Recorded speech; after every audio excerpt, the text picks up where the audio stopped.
श्री कृष्ण के उपदेश जीवन के हर पहलू पर गहराई से प्रकाश डालते हैं और यही कारण है कि उनके विचार हमारे लिए एक मार्गदर्शन की तरह होते हैं।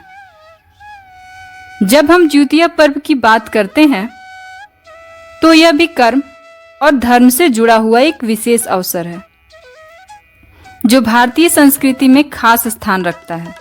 हालांकि ज्योतिया पर्व का सीधा उल्लेख श्री कृष्ण के समय से नहीं मिलता, लेकिन दान, कर्म और फल के सिद्धांत के आधार पर इस पर्व की व्याख्या करना पूरी तरह से सटीक है। ज्योतिया पर्व एक ऐसा त्योहार है जिसे विशेष रूप से उत्तर भारत में मनाया जाता है, खासकर बिहार, उत्तर प्रदेश और नेपाल के कुछ हिस्सों में। यह पर्व माताओं के लिए समर्पित होता है जो अपने बच्चों की लंबी उम्र और उनके अच्छे स्वास्थ्य की कामना करती हैं। इस पर्व के पीछे का उद्देश्य यह है कि माँ अपने संतान के लिए कठिन तपस्या और उपासना करती हैं ताकि उनके बच्चे का जीवन लंबा और सुखमय हो। अब अगर हम इसे श्री कृष्ण की दृष्टि से देखें तो हमें यह समझने में आता है कि किसी भी कर्म का फल तभी प्राप्त होता है जब वह निस्वार्थ भावना से किया जाए। श्री कृष्ण यह स्पष्ट करते हैं कि कोई भी कार्य जो दूसरों की भलाई के लिए किया जाता है उसे स्वार्थ रहित होना चाहिए। ज्योतिया पर्व भी एक ऐसा अवसर है जब माताएं अपने बच्चों की भलाई के लिए उपवास करती हैं। यह एक प्रकार का निस्वार्थ कर्म है जो बिना किसी अपेक्षा के किया जाता है। माताएं अपनी संतान की सुरक्षा और लंबी आयु की कामना करती हैं और इसके बदले में उन्हें किसी भी प्रकार का व्यक्तिगत लाभ नहीं चाहिए होता है। कृष्ण के अनुसार जब आप कोई भी कर्म पूरी निष्ठा और विश्वास के साथ करते हैं तो उसका फल अवश्य मिलता है। ज्योतिया पर्व का भी यही सिद्धांत है।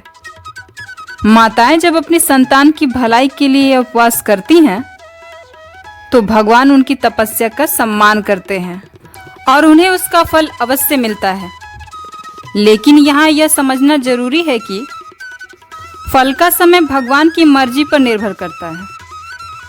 श्री कृष्ण यह कहते हैं कि किसी भी अच्छे कर्म का फल तुरंत नहीं मिलता है, लेकिन जब सही समय आता है तब उसका परिणाम अवश्य मिलता है।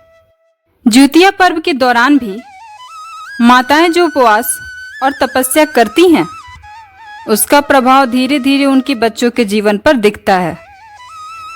बच्चों की सेहत और लंबी उम्र में सुधार होता है और उनके जीवन में सुख शांति बनी रहती है। ज्योतिया पर्व का असली महत्व यह है कि यह एक मां के निस्वार्थ प्रेम और उसके त्याग का प्रतीक है।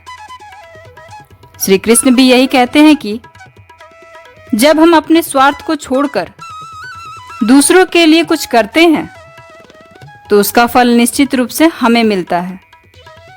ज्योतिया पर्व के दौरान जब मां अपने बच्चों की भलाई के लिए उपवास करती है तो यह केवल एक धार्मिक अनुष्ठान नहीं होता, बल्कि यह प्रेम, त्याग और समर्पण का प्रतीक होता है।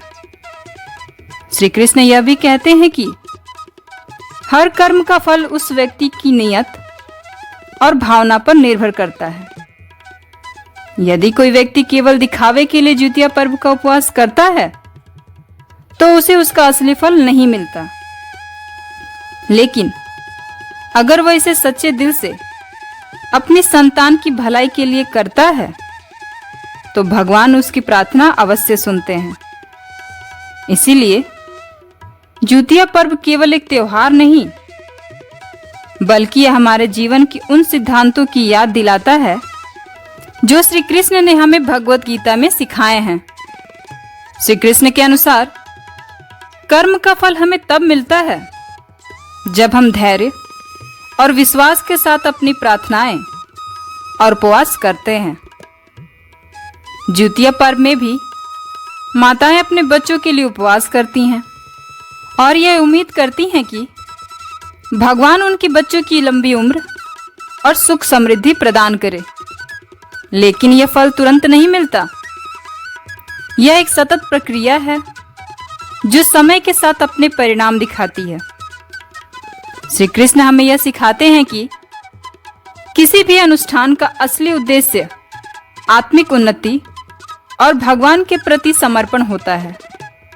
ज्योतिया पर्व के दौरान जब माताएं अपनी संतान की भलाई के लिए उपवास करती हैं, तो यह केवल भौतिक लाभ के लिए नहीं होता, बल्कि यह आत्मा की शुद्धि और ईश्वर के प्रति समर्पण का प्रतीक होता है। श्री कृष्ण के अनुसार जब हम अपने जीवन में ऐसे अनुष्ठानों का पालन करते हैं, तो हमारा जीवन धीरे धीरे शुद्ध और आध्यात्मिक बनता है। ज्योतिया पर्व भी हमें यही सिखाता है कि जब हम अपने स्वार्थ को छोड़कर दूसरों के लिए कुछ करते हैं, तो हमें आत्मिक शांति और संतोष मिलता है। अंततः श्री कृष्ण यह सिखाते हैं कि किसी भी पर्व या अनुष्ठान का असली महत्व हमारे कर्मों और हमारी भावनाओं से होता है। ज्योतिया पर्व केवल एक धार्मिक अनुष्ठान नहीं है, बल्कि यह एक मां के निस्वार्थ प्रेम और त्याग का प्रतीक है। जब मां अपनी संतान की भलाई के लिए उपवास करती हैं, तो भगवान उसकी प्रार्थनाओं को सुनते हैं और उसे उसका फल अवश्य मिलता है।